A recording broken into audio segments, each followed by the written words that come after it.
Hello friends, this is Bhavana here. Welcome to Let's Crack. कैसे हैं आप सब? आई होप आप सब अच्छे होंगे, सबकी प्रिपरेशन अच्छी चल रही होगी। तो हम कर रहे हैं यहाँ पे एनालिसिस। हम डेली एनालिसिस करते हैं रात में 9 बजे। ठीक है, हम अब तक के सारे पेपर कर चुके हैं। ये 11 जनवरी का पेपर है। अगर आपने एनालिसिस नहीं देखा है, सारे क्वेश्चंस नहीं देखे हैं तो देख लें, क्योंकि क्वेश्चंस का बहुत रोल है। क्वेश्चंस रिपीट बहुत होते हैं। ठीक है, तो चलते हैं, क्वेश्चंस को स्टार्ट करते हैं। हम कर रहे हैं सीडीपी, पेपर हुआ था ऑनलाइन मोड में। ठीक है, तो चलते हैं question number first. Assertion, question number first. Assertion, a child's development progress can be accurately measured by comparing her rate of development with the other children of same age। कि बच्चे जो same as के बच्चे हैं उसे देख के बच्चे का अनुमान लगाया जा सकता है कि ये बच्चा भी इसी की तरह इंटेलिजेंट होगा या ये बच्चा भी इसी की तरह फ्यूचर में ऐसा करेगा। तो ऐसा है क्या? मतलब एग्जैक्ट, बिल्कुल एक्यूरेटली अनुमान लगा लेंगे। तो ये बात सही है क्या? बताना। रीजन क्या है? Patterns and the rate of development of children is uniform and remain same for all children across cultures. कि सभी का रेट ऑफ डेवलपमेंट सेम होता है। एक बच्चा 12 महीने का बोल रहा है तो विश्व के सारे ही बच्चे 12 महीने के बोलेंगे, तो ऐसा है क्या? तो ये दोनों ही बातें गलत हैं। सभी का रेट ऑफ डेवलपमेंट अलग होता है। कोई बच्चा 12 महीने का बोल रहा है, कोई 14 महीने का बोल रहा है, कोई बच्चा 10 महीने का 11 महीने का चलने लगता है, तो कोई बच्चा 1.5 साल का चल रहा है। तो ऐसा नहीं है। ठीक है, सभी का रेट ऑफ डेवलपमेंट अलग होता है। सभी में इंडिविजुअल डिफरेंसेस पाए जाते हैं। और हम एक्यूरेटली किसी को भी कंपेयर करके ये नहीं कह सकते कि इन फ्यूचर ये बच्चा ये करेगा, बिल्कुल, कि ये बच्चा साइंटिस्ट ही बनेगा, ये बच्चा डॉक्टर ही बनेगा। उसकी एक्टिविटीज के बेस पे थोड़ा बहुत अंदाजा लगाया जा सकता है, लेकिन एक्यूरेटली नहीं कह सकते। ठीक है, तो दोनों ही ऑप्शन हमारे गलत हैं। Both A and R are false. Hindi में भी देख लेते हैं। एक बच्चे की विकास की प्रगति को उसी उम्र के बच्चे के विकास की दर से तुलना करके सटीकता से मापा जा सकता है। तो ये गलत बात है। विकास का स्वरूप व गति सभी बच्चों के लिए एक समान होती है, ऐसा नहीं है, तथा सभी सांस्कृतिक परिवेश में समान रहता है। ठीक है, तो दोनों ही कथन गलत हैं। ठीक है, question number 2। A child learns to hop and jump before learning to play football. एक बच्चा फुटबॉल खेलने से पहले ये एक्टिविटीज कर रहा है कि उछल के देख रहा है, चल के देख रहा है। Which principle of development does this illustrate. एक बच्ची फुटबॉल खेलना सीखने से पहले कूदना व उछाले छलांगे मारना सीखती है। यह विकास के किस सिद्धांत को प्रदर्शित करता है? बताइए। तो बच्चा क्या कर रहा है? पहले कूद रहा है, छलांग लगा रहा है। तो यानी छोटी एक्टिविटीज जो है, छोटे काम पहले कर रहा है, फुटबॉल बाद में खेल रहा है, क्योंकि फुटबॉल में पूरी बॉडी का यूज होता है। तो ऑप्शंस पढ़ते हैं। सिफेलोकोडल। सिफेलोकोडल क्या होता है? हेड टू टो जाना, यानी जैसे छोटा बच्चा है धीरे धीरे सर संभालता है, अपनी गर्दन संभालता है, फिर अपनी बॉडी संभालता है। जैसे कि धीरे धीरे बच्चा क्या है, एक्टिव हो जाता है बिल्कुल। प्रोक्सिमो डिस्टल क्या होता है? सेंटर टू पेरिफेरी जाना, यानी अंदर से बाहर की तरफ जाना। जैसे छोटा बच्चा है, बड़ी चीजें तो उठा लेता है, 1 साल का 1.5 साल का बच्चा, लेकिन पेंसिल थोड़ी पकड़ लेगा, लिखना थोड़ी ना सीख लेगा। तो धीरे धीरे बाहर की तरफ उसका कंट्रोल बढ़ता जाता है। इसी तरह से एक बच्चा जो है फुटबॉल खेलना चाह रहा है, तो पहले वो छोटी गतिविधियां कर रहा है कि छलांगे मार रहा है, चल के देख रहा है, तो तब उसके बाद फुटबॉल खेलेगा। तो ये क्या है? प्रोक्सिमो डिस्टल। ठीक है, क्या है ये? प्रोक्सिमो डिस्टल, समीप दूरभिमुख। ठीक है, आगे चलते हैं। Question number 3। Which of the following statements about development is not correct. कौन सा एक सही नहीं है? Development is a product of heredity and environment. बात तो ठीक है कि विकास जो है दोनों का प्रोडक्ट है, हेरिडिटी का भी और एनवायरमेंट का भी। डेवलपमेंट इज समवॉट प्रिडिक्टेबल, कि डेवलपमेंट को कुछ हद तक अनुमान लगाया जा सकता है, ये बात भी ठीक है। Rate of development is uniform and universal. तो ये बात गलत है कि जो रेट ऑफ डेवलपमेंट है वो यूनिफॉर्म नहीं होती, सभी की जो विकास की दर है वो अलग अलग होती है। ठीक है, development proceeds from general to specific. ये बात ठीक है कि डेवलपमेंट क्या है, जनरल टू स्पेसिफिक रेस्पॉन्स देता है, यानी पहले हल्की चीजें करता है बच्चे, फिर स्पेसिफिक रेस्पॉन्स देता है। ठीक है, तो गलत पूछा है, तो ऑप्शन नंबर 3 हमारा यहाँ पे सही होगा। Option number 3 is correct. विकास की दर एक समान और सार्वभौमिक है, तो ऐसा नहीं है, विकास की दर सभी की अलग अलग होती है। आगे चलते हैं। Question number 4। Assertion, children pick up ways of behaving appropriately as per their culture from their friends, media and various other sources. Reason क्या है? Socialisation is a complex process that takes place through various formal and informal means. बताइएगा answer. बच्चे अपनी संस्कृति में व्यवहार करने के उपयुक्त तरीके अपने दोस्तों, मीडिया जैसे कई स्रोतों से सीखते हैं। सही बात है कि बच्चे किसे देख के सीखते हैं? अपने घर परिवार, अपने फ्रेंड्स को देख के सीखते हैं, मीडिया से सीखते हैं। तो ये क्या है? एजेंट्स ऑफ सोशलाइजेशन है। तो बात ठीक है। तर्क क्या है? सामाजिकरण एक प्रक्रिया है जो बहुत से औपचारिक व अनौपचारिक साधनों के जरिए होती है। सही बात है कि हमारा जो सोशलाइजेशन है वो सब तरह से होता है, घर में भी होता है, परिवार से होता है, सोसाइटी से भी होता है, स्कूल से भी होता है, क्योंकि ये सारे एजेंट हैं सोशलाइजेशन के। ठीक है, तो सामाजिकरण हमारा सभी जगह हम कुछ ना कुछ सीखते रहते हैं। ठीक है, तो सामाजिकरण क्या है? फॉर्मल भी है, इनफॉर्मल भी है। तो दोनों ही ऑप्शन हमारे ठीक है। A and R are true. R is the correct explanation of A. ठीक है, आगे चलते हैं। Question number 5। For children who are in concrete operational stage teacher should. Concrete operational stage की क्या एज होती है? 6 से 12 साल। जब बच्चा 6 से 12 साल का होता है। तो ऑप्शंस पढ़ते हैं। Give a lot of practice to deal with abstract concept. बच्चे को इस तरह के कंसेप्ट दें जिससे वो एब्स्ट्रैक्ट कंसेप्ट डेवलप कर सके, इस तरह से प्रैक्टिस करवाएं। तो क्या ये बात सही है? Provide opportunities to classify object and ideas on increasingly complex level. इस तरह की अपॉर्चुनिटी उसे प्रोवाइड की जाए जिससे कि वो आइडियाज को अपने कॉम्प्लेक्स लेवल पे इंक्रीज कर सके। Present problems that require higher order abstract thinking. इस तरह की प्रॉब्लम्स उसे दी जाएं जिसमें उसकी हायर ऑर्डर लगे, एब्स्ट्रैक्ट थिंकिंग लगे। Give problems that require logical and scientific thinking. इस तरह की प्रॉब्लम दी जाए जिसमें कि उसकी लॉजिकल थिंकिंग लगे, साइंटिफिक थिंकिंग लगे। तो क्या ये बात ठीक है? तो ऑप्शन नंबर 2 हमारा यहाँ पे सही होता है कि बच्चे को इस तरह की अपॉर्चुनिटी, वस्तु और विचारों को जटिल से वर्गीकृत करने के मौके मुहैया कराने चाहिए। ठीक है, इस तरह की अपॉर्चुनिटीज देनी चाहिए। और एब्स्ट्रैक्ट कॉन्सेप्ट, हायर थिंकिंग और साइंटिफिक थिंकिंग ये आती है फॉर्मल ऑपरेशनल में। ठीक है, फॉर्मल ऑपरेशनल में आती है ये, फॉर्मल ऑपरेशनल में। तो ऑप्शन नंबर 2 हमारा यहाँ पे सही होता है। ठीक है, आगे चलते हैं। Question number 6। According to gene पियाजे, eight which stage of cognitive development does the child understand that symbols can be used to represent object? Bicycle will generate an image even when absent. Gene पियाजे के संज्ञानात्मक विकास के किस चरण पर बच्चा समझ बना लेता है कि प्रतीकों का इस्तेमाल वस्तुओं को प्रतिनिधित्व करने के लिए किया जाता है? अगर बच्चे के सामने साइकिल नहीं है तब भी साइकिल शब्द सुनकर उसके मस्तिष्क में एक प्रतिबिंब बन जाता है। तो ये कौन सी स्टेज में होता है? जैसे बच्चे ने साइकिल देखी तो इमेज देख के वो समझ जाता है, यानी सिंबॉलिक थॉट आ जाता है बच्चे के दिमाग में कि अगर साइकिल वहां से हटा भी दें तब भी उसके दिमाग में एक इमेज बनी रहेगी कि हाँ साइकिल ऐसी होती है, ये साइकिल ऐसी है। ठीक है, तो ये कौन सी स्टेज में आता है? प्री ऑपरेशनल स्टेज में, प्री कन्वेंशनल। तो प्री कन्वेंशनल तो पियाजे की स्टेज है ही नहीं, ये तो कोहलबर्ग की स्टेज है।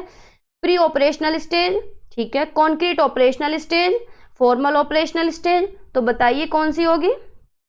ऑप्शन नंबर 2 हमारा यहाँ पे सही होगा, पूर्व संक्रियात्मक अवस्था। इस स्टेज में क्या होता है? सिंबॉलिक थॉट आ जाता है बच्चे के दिमाग में, सिंबॉलिक थॉट आ जाता है।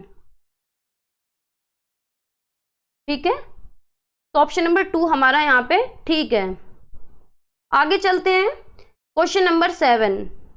Arnav struggles with addition of 3 digit numbers on his own but is able to do so with support from the teacher. In Lev-Vygotsky's theory this highlight। Arnav क्या है? 3 डिजिट के नंबर जो है उन्हें ऐड कर सकता है, खुद से कर रहा है और फिर वो टीचर के सपोर्ट से कर रहा है, खुद करने की कोशिश कर रहा है और टीचर के सपोर्ट से कर रहा है। तो उसकी जो बीच का क्षेत्र है उसे क्या कहते हैं? इस सपोर्ट को क्या बोलेंगे? ZPT, zone of proximal development, reinforcement, maturation and symbolism. तो लेव वाइगोत्स्की की थ्योरी में ये तीनों तो है ही नहीं, ना रीइंफोर्समेंट है, रीइंफोर्समेंट की बात बिहेवियरिज्म करते हैं, ना मैच्योरेशन है, ना सिंबोलिज्म है। तो ऑप्शन नंबर फर्स्ट हमारा यहाँ पे ठीक होता है। एलिमिनेट करके भी कर सकते हैं, लेकिन ZPT क्या होता है? जो बच्चा खुद से कर रहा है और जो बच्चा सपोर्ट से कर रहा है, इसके बीच का जो क्षेत्र है ये कहलाता है ZPD। क्या कहलाता है? ZPD, zone of proximal development. और जो बच्चे को सपोर्ट दी जा रही है, यानी जो बच्चे को सपोर्ट दी जा रही है उस सपोर्ट को कहते हैं, क्या कहते हैं उस सपोर्ट को? इसके फोल्डिंग। क्या कहते हैं? इसके फोल्डिंग। ठीक है, और जो सपोर्ट कर रहा है यानी टीचर्स हो, पेरेंट्स हो, कोई भी हो, उसे बोलेंगे MKO। क्या बोलेंगे? MKO, more knowledgeable other. ठीक है, समझ आया? ऑप्शन नंबर फर्स्ट यहाँ पे ठीक है, समीपस्थ विकास का क्षेत्र। ये थ्योरी मैंने कराई हुई है, डिस्क्रिप्शन में लिंक है, आप देख सकते हैं। Question number 8, according to Lev Vygotsky learning is, Lev Vygotsky के अकॉर्डिंग अधिगम क्या है? An active process of constructing knowledge, कि एक एक्टिव प्रोसेस है सीखने का। अब passive process of reception of knowledge, की पैसिव प्रोसेस है। Function of drill and practice, कि ड्रिल एंड प्रैक्टिस का प्रोसेस है, कि जितनी प्रैक्टिस करेंगे जितना रटेंगे तभी आएगा। और function of stimulus response association, कि रट्टे लगा के आएगा। बताइए, ज्ञान के निर्माण की सक्रिय, ज्ञान प्राप्ति करने के लिए एक निष्क्रिय प्रक्रिया, अभ्यास व दोहराव की प्रक्रिया, उद्दीपन प्रतिक्रिया के संबंध में प्रतिक्रिया। तो बताइए, लेव वाइगोत्स्की की बात करते हैं कंस्ट्रक्टिविज्म पे, यानी बच्चा क्या है, एक्टिवली कंस्ट्रक्ट करता है अपनी नॉलेज को, ज्ञान के निर्माण पर सक्रिय अधिगम। ठीक है, कंस्ट्रक्ट करता है कैसे? एक्टिवली कंस्ट्रक्ट करता है बच्चा। ठीक है, एक्टिवली कंस्ट्रक्ट करता है अपनी नॉलेज को। ठीक है, ज्ञान के निर्माण की सक्रिय है।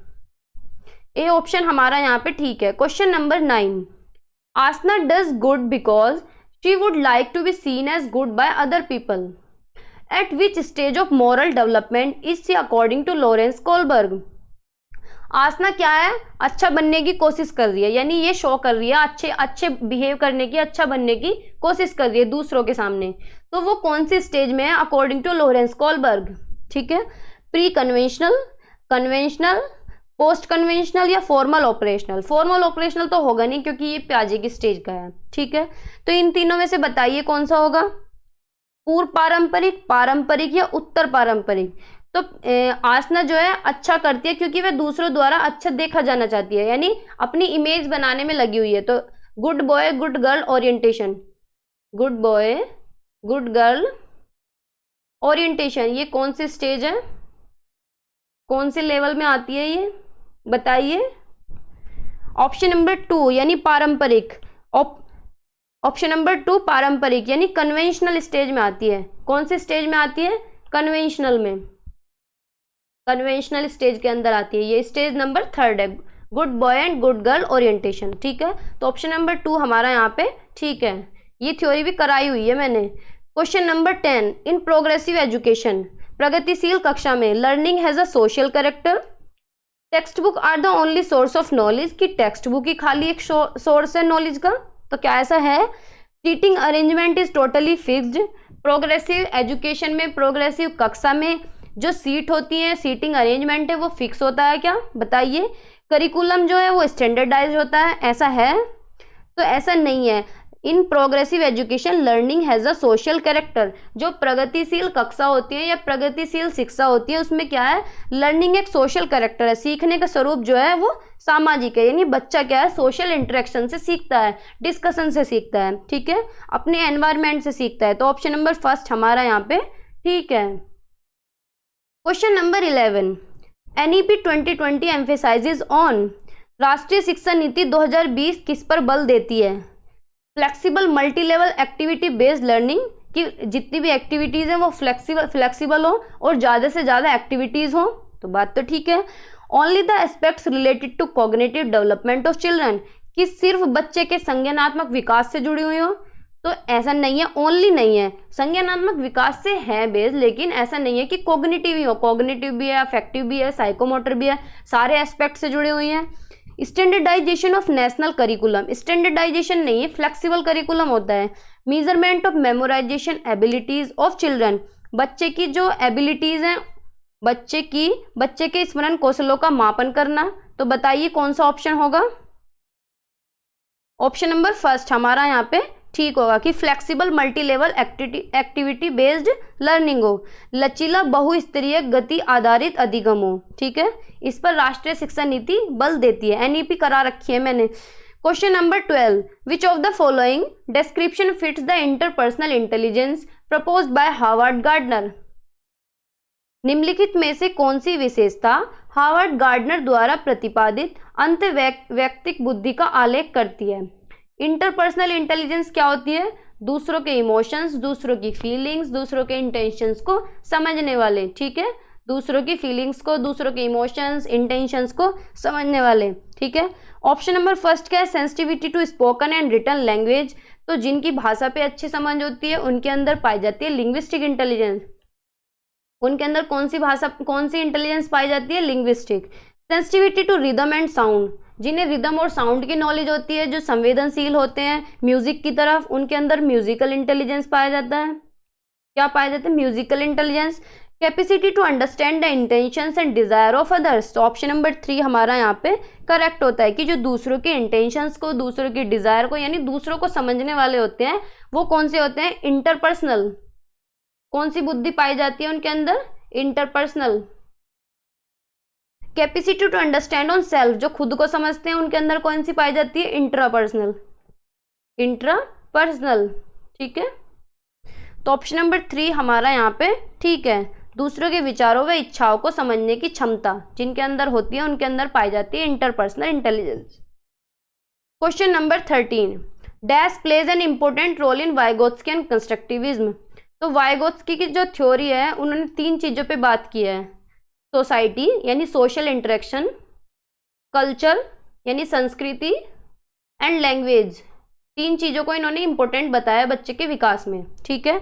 तो ऑप्शन देखते हैं कि क्या इंपॉर्टेंट रोल प्ले करता है? Language, maturation, development of schemas, rewards and punishment. तो ऑप्शन नंबर 1 हमारा यहाँ पे ठीक होगा। इन्होंने बच्चे की भाषा पे जोर दिया है, ठीक है। 3 चीजों पे बात की इन्होंने, सोसाइटी, कल्चर एंड लैंग्वेज, ठीक है। तो ऑप्शन नंबर 1 हमारा यहाँ पे करेक्ट है। आगे चलते हैं question number 14, which of the following tools should a teacher use to assess children's learning.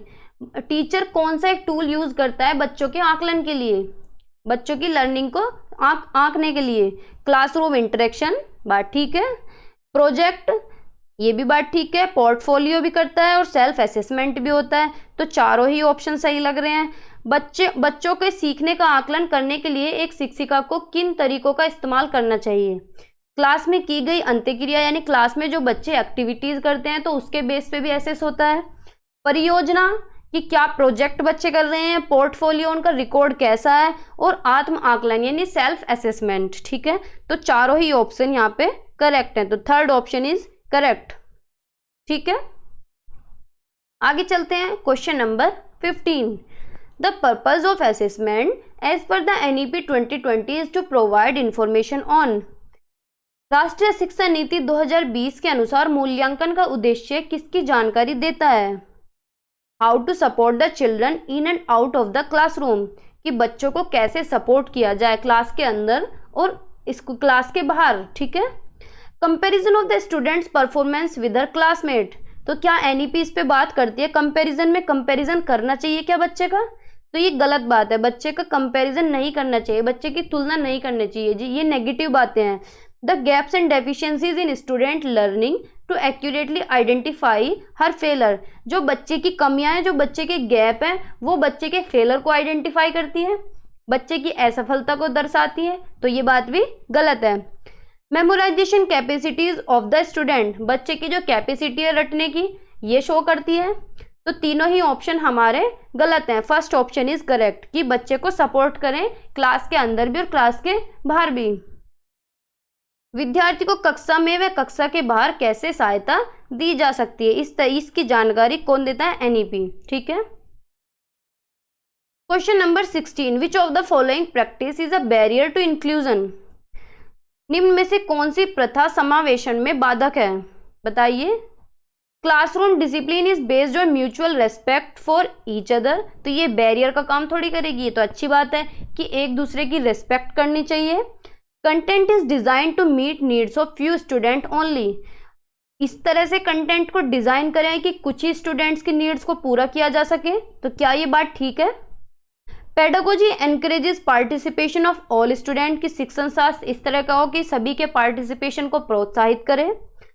Students are supported to meet individual goals of learning, कि बच्चों को सपोर्ट करें जिससे उनकी नीड्स को पूरा किया जा सके।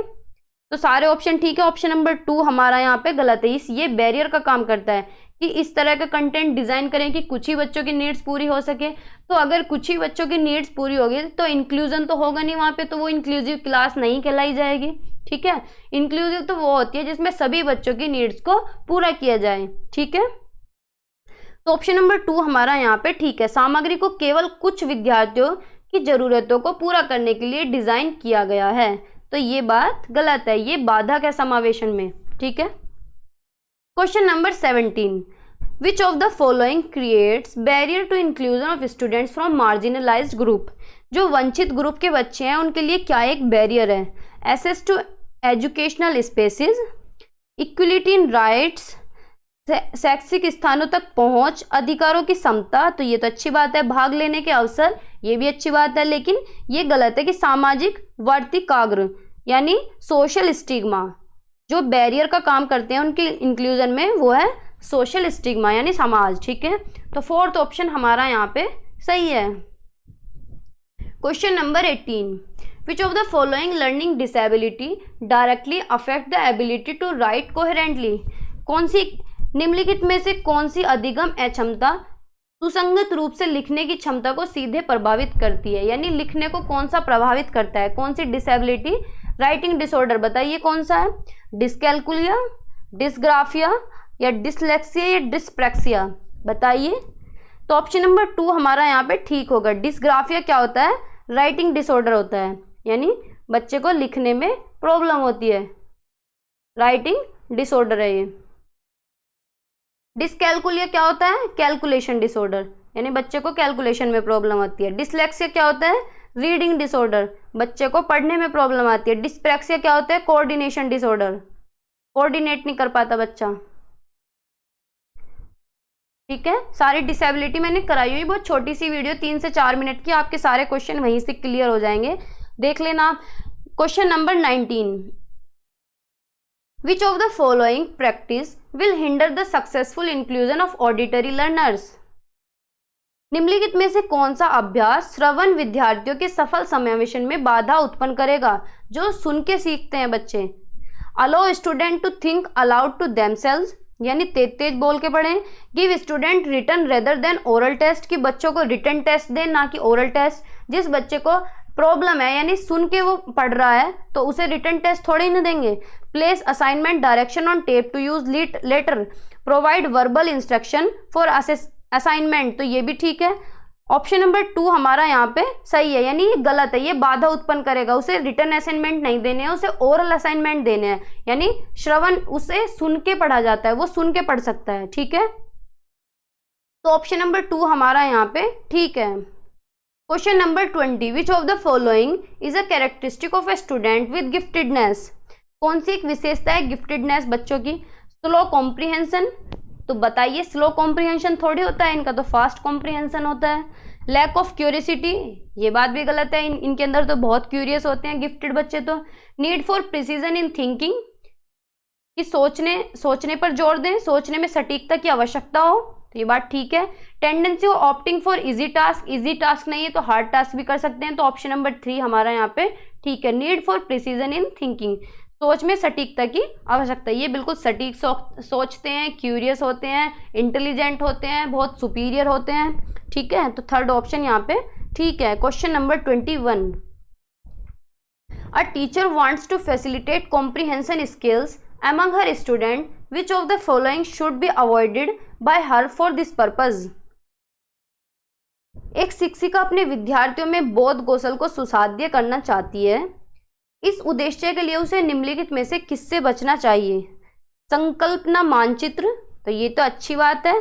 संदर्भहीनता, कि कंटेक्स्ट से अलग पढ़ाएं, संदर्भ से अलग पढ़ाएं, ना तो उसकी लाइफ से रिलेट करता हो जो पढ़ा रहे हैं, ना उसकी किताबों से, ना उसकी क्लासरूम से रिलेट करता हो। तो यही ऑप्शन ठीक है कि संदर्भहीनता से उसे बचना चाहिए, यानी डीकंटेक्चुअलाइजेशन से बचना चाहिए। टीचर्स को इस तरह से पढ़ाना है कि कंटेक्स्ट से रिलेटेड हो, कंटेक्चुअलाइजेशन हो। ठीक है। क्या हो? कंटेक्चुअलाइजेशन हो। ठीक है। संदर्भीकरण हो। बाकी सारे ठीक है, रूपरेखीकरण भी होना चाहिए, सारांशीकरण भी होना चाहिए, लेकिन संदर्भहीनता नहीं होना चाहिए, संदर्भ में पढ़ाना है। ठीक है। तो सेकंड ऑप्शन यहाँ पे करेक्ट है। Question number 22, to facilitate students learning of a concept a teacher should. विद्यार्थियों में एक संप्रत्यय के अधिगम को सुसाध्य करने के लिए एक शिक्षक को निम्न में से क्या करना चाहिए? Avoid making connection between new information and previous information, अगर लर्निंग को मीनिंगफुल बनाना है, अच्छा बनाना है कंसेप्ट को, तो पुराने ज्ञान को नए ज्ञान से जोड़ना चाहिए, ना कि उसे अवॉइड करना चाहिए। तो ये ऑप्शन तो गलत हुआ। Focus on understanding the rules and defining attributes of the concept, नियमों को समझने और अवधारणा की विशेषता को परिभाषित करने पर ध्यान दें। ये बात तो ठीक है। Mix essential and non essential information related to content to be taught, जो पढ़ाया जा रहा है जो जरूरी है और जो जरूरी नहीं है सभी को मिक्स कर दे एक जगह, तो ये बात भी गलत है। Present material and information in highly abstract and complex form, जो मटेरियल प्रेजेंट कर रहे हैं, जो मटेरियल पढ़ा रहे हैं उसे इतना कठिन बना दें कि बच्चे को समझ ही ना आए, कॉम्प्लेक्स फॉर्म में प्रेजेंट करें, तो ये बात भी गलत है। ऑप्शन नंबर 2 हमारा यहाँ पे ठीक होता है। Option number 2 is correct. Question number 23, which of the following factors is not responsible for students failure in academic performance, कौन सा एक फेलर का कारण नहीं है एकेडमिक परफॉर्मेंस में बच्चे की? बोर्डम, अगर बच्चा बोर हो रहा है तो फेल हो सकता है, उसका ध्यान नहीं लगेगा क्लास में। स्ट्रेस, अगर बच्चे को स्ट्रेस ज्यादा हो रहा है तो डिप्रेशन में भी जा सकता है, तो ये भी फेलर का कारण हो सकता है। क्यूरियोसिटी, अगर बच्चा जिज्ञासु है, पढ़ने के लिए उत्सुक है, तो वो फेल नहीं हो सकता। ये ऑप्शन हमारा ठीक है कि कौन सा एक फैक्टर रेस्पॉन्सिबल नहीं है, तो क्यूरियोसिटी रेस्पॉन्सिबल नहीं है फेल होने के लिए, बाकी सारे ऑप्शन रेस्पॉन्सिबल हैं। कि अगर बच्चे को डर है तो भी वो फेल हो सकता है, उसे स्ट्रेस ज़्यादा हो रहा है तो भी फेल का कारण हो सकता है, और बोर हो रहा है तो भी फेलर का कारण हो सकता है। तो ऑप्शन नंबर 3 हमारा यहाँ पे करेक्ट है, क्यूरियोसिटी। अगर बच्चा जिज्ञासु है तो वो फेल नहीं होगा। Question number 24. While teaching a concept, a teacher is giving an example that has the most important core features of the category associated with that concept. Such an example is called. एक संप्रत्य को पढ़ाते समय एक शिक्षक एक ऐसा उदाहरण दे रहा है जिससे उस संप्रत्य से जुड़ी श्रेणी की सबसे महत्वपूर्ण मूल विशेषता है। ऐसी उदाहरण को क्या कहा जाता है? तो ऐसे उदाहरण को क्या कहा जाता है? एक आदरूप यानी प्रोटोटाइप। ठीक है, ये सीधा कंसेप्ट से क्वेश्चन है। ठीक है, क्या कहा जाता है उसे? Prototype. Question number 25, by encouraging students to reflect on their cognitive abilities to reach a specified goal, a teacher is facilitating the development of.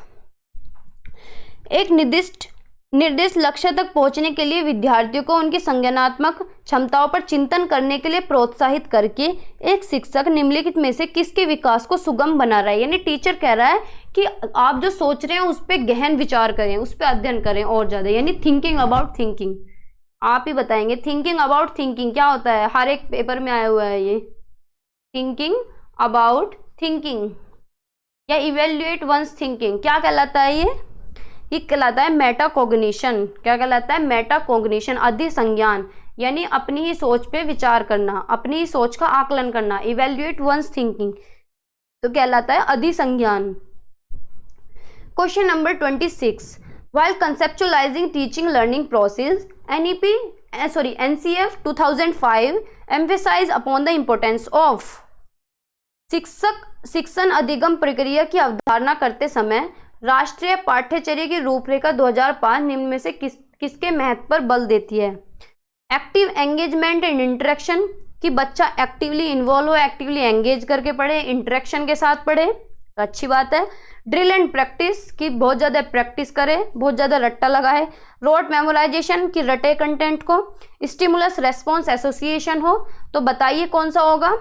तो ऑप्शन नंबर फर्स्ट हमारा यहाँ पे ठीक होगा, जहां एक्टिव एंगेजमेंट हो रहा है, इंटरेक्शन हो रहा है, सारे ही पॉजिटिव वर्ड हैं, तो वही हमारा ऑप्शन होगा कि बच्चा एक्टिवली एंगेज हो रहा है, इंटरेक्शन हो रहा है। तो एनसीएफ भी, एनईपी भी, कोई भी पॉलिसी हो, सभी इसी चीज पे जोर देती हैं कि बच्चे को उसकी रियल लाइफ से रिलेट करके पढ़ाएं, एनवायरमेंट से लिंक करके पढ़ाएं, ज़्यादा से ज़्यादा इंटरेक्शन हो, ज़्यादा से ज़्यादा डिस्कशन हो, बच्चा एक्टिवली इन्वॉल्व हो, एक्टिवली एंगेज हो। तो ठीक है, फर्स्ट ऑप्शन हमारा सही है, सक्रिय जुड़ाव और बातचीत। Question number 27, to scaffold student in solving a problem a teacher should. किसी समस्या को हल करने के लिए, विद्यार्थियों की मदद करने के लिए एक शिक्षक को निम्न में से क्या करना चाहिए? मदद करने के लिए क्या करना चाहिए? Confuse student by highlighting extraneous information, की बच्चों को कंफ्यूज कर दें ज्यादा इंफॉर्मेशन देके। Directly tell the answer to student and ask them to copy it, कि डायरेक्ट आंसर बता दें, कि सीधा क्वेश्चन पढ़ा और डायरेक्ट आंसर बता दिया, ना कोई एक्सप्लेनेशन ना कुछ, कि सीधा आंसर बता दें। Give cues that activities the relevant schemas, कि बच्चे को जहां प्रॉब्लम आ रही है थोड़ा सा क्यूज दें, थोड़ा सा सपोर्ट करें, थोड़ी सी हेल्प करें। Split the information in disconnected chunk, इस तरह से इंफॉर्मेशन दे कि उसका कोई तालमेल ही ना हो। तो बताइए कौन सा होगा। तो ऑप्शन नंबर 3 हमारा यहाँ पे ठीक होगा, कि बच्चे को जहां दिक्कत हो थोड़ा सा क्यूज दें, थोड़ा सा हिंट दें। ठीक है, ऐसे संकेत दें जो प्रासंगिक स्कीमा संरचना को सक्रिय करें। ठीक है, बच्चे को हिंट्स देने हैं। ठीक है, इससे समस्या उसकी हल हो जाएगी। तो ऑप्शन नंबर 3 हमारा यहाँ पे ठीक है। क्वेश्चन नंबर 28, असर्शन क्या है? During teaching learning process a teacher should give opportunities to student for sharing their misconception and alternative conception. जब टीचर पढ़ा रही होती है या पढ़ा रहे होते हैं तो बच्चों को अपॉर्चुनिटी देनी चाहिए उन्हें, कि बच्चों के अंदर जो गलत कंसेप्ट बन रहे हैं, कुछ भी अल्टरनेटिव कंसेप्ट उनके माइंड में है, उसे पूछें और क्लियर करें। तो ये बात ठीक है। रीजन क्या है? Misconception and alternative conception are always baseless and are insignificant in process of learning, कि जो गलत कंसेप्ट, जो भ्रांतियां दिमाग में आ गई हैं, जो अलग अलग कंसेप्ट दिमाग में आ रहे हैं, वो बिल्कुल बेसलेस है, उनका कोई मतलब नहीं है, अर्थहीन है, वो बिल्कुल भी महत्वपूर्ण नहीं है। तो ये बात बिल्कुल गलत है। ऐसा नहीं है, जो मिसकंसेप्शन होते हैं वो नेचुरल होते हैं, किसी के भी दिमाग में आ सकते हैं। ठीक है, तो उन्हें डिस्कस करके क्लियर करना चाहिए। तो ए तो हमारा ठीक है, आर हमारा फॉल्स है। कौन से ऑप्शन में दिए गए हैं? ऑप्शन नंबर 3 में A is true but R is false. Option number 3 हमारा क्या है? करेक्ट है। Option number 3 is correct. आगे चलते हैं। Question number 29, learn helplessness occur when a student believe that. अधिगम असहायता लाचारी तब महसूस होती है जब एक विद्यार्थी यह मानता है कि abilities improvable and focus is on mastery goal, कि हम इम्प्रूव भी कर सकते हैं और मास्टरी गोल पे फोकस कर सकते हैं। तो तब लाचार थोड़ी फील करेगा बच्चा। Efforts impact ability and focus is on performance goal, तो फोकस कर रहा है अपने गोल पे, ये भी बात ठीक है। The outcome of academic activities are control, कि जो एक्टिविटीज हो रही हैं वो कंट्रोल भी हो सकती हैं। The outcomes of academic activities are uncontrol, ये बात ठीक है कि बच्चा जब लाचार फील करेगा, तब लाचार फील करेगा जब वो सोचेगा कि जो एक्टिविटीज हैं वो मेरे काबू से बाहर है, यानी अनकंट्रोल्ड होती जा रही हैं। ठीक है, शैक्षणिक गतिविधियों के परिणाम अनियंत्रित होते हैं, तब बच्चा लाचार फील करता है। ठीक है, अगर बच्चे का रिजल्ट अच्छा नहीं आ रहा है, आउटपुट अच्छा नहीं आ रहा है, समझ नहीं आ रहा है, पूरी साल कुछ नहीं हुआ, तो बच्चा लास्ट में आके यही सोचेगा कि मैं तो फेल हो जाऊंगा, तो वो बहुत लाचार फील करता है। ठीक है, इसी तरह से क्या है, लाचारी तब महसूस होती है जब शैक्षणिक गतिविधियों के परिणाम अनियंत्रित हो जाते हैं, यानी अनकंट्रोल्ड हो जाते हैं। ठीक है, question number 30, which of the following is an example of intrinsic motivation. कौन सा एक इंट्रिंसिक मोटिवेशन का एग्जाम्पल है, यानी आंतरिक प्रेरणा का कौन सा एक उदाहरण है? इंट्रिंसिक मोटिवेशन क्या होता है? जिसका लोकस ऑफ कंट्रोल इंटरनल हो। क्या हो? लोकस ऑफ कंट्रोल क्या हो? इंटरनल हो। लोकस ऑफ कंट्रोल इंटरनल हो, यानी अंदर से करने के लिए उत्सुक हो, अंदर से ही प्रेरित हो, उस पर कोई एक्सटर्नल रिवार्ड या पनिशमेंट काम ना करे। तो ऑप्शन पढ़ते हैं, बताइए आप भी। Studying to avoid the punishment by parents, कि बच्चा इसलिए पढ़ रहा है कि उसके पेरेंट्स उसे पनिशमेंट ना दें, तो ये तो एक्सट्रिंसिक मोटिवेशन होगा कि पनिशमेंट से बचने के लिए पढ़ रहा है। Studying due to interest in an activity, ये बात ठीक है कि इसलिए पढ़ रहा है कि उसे मजा आ रहा है एक्टिविटीज में, उसे इंटरेस्ट आ रहा है, वो एंजॉय कर रहा है, तो ये तो इंट्रिंसिक मोटिवेशन का एग्जाम्पल हुआ। आगे पढ़ते हैं। Studying to receive the praise of teacher, कि इसलिए पढ़ रहा है जिससे टीचर तारीफ करें। Studying to win a competition, कि कंपटीशन जीतने के लिए पढ़ रहा है। तो ये सारे एक्सट्रिंसिक मोटिवेशन के एग्जांपल हुए। सेकंड ऑप्शन हमारा ठीक है कि वो इसलिए पढ़ रहा है कि उसे इंटरेस्ट आ रहा है एक्टिविटीज में, तो वो अंदर से प्रेरित है पढ़ने के लिए या एक्टिविटीज के लिए। तो ऑप्शन नंबर 2 हमारा यहाँ पे ठीक होगा। एक गतिविधि में रुचि के कारण अध्ययन, कि उसे इंटरेस्ट आ रहा है इसलिए वो पढ़ रहा है। ठीक है, ऑप्शन नंबर 2 हमारा यहाँ पे ठीक है। आज की वीडियो में इतना ही, मिलते हैं नेक्स्ट वीडियो में एक अनदर पेपर के साथ। और हम मैराथन तो करा ही रहे हैं, अब सेकंड मैराथन आएगी मैथ की। एक मैराथन हम करा चुके हैं, ठीक है, और उसके क्वेश्चंस भी करा दिए। अगर आपने नहीं देखी हैं तो देख लें, ठीक है। और अगर चैनल पे नए हैं तो चैनल को सब्सक्राइब कर देना। Thank you.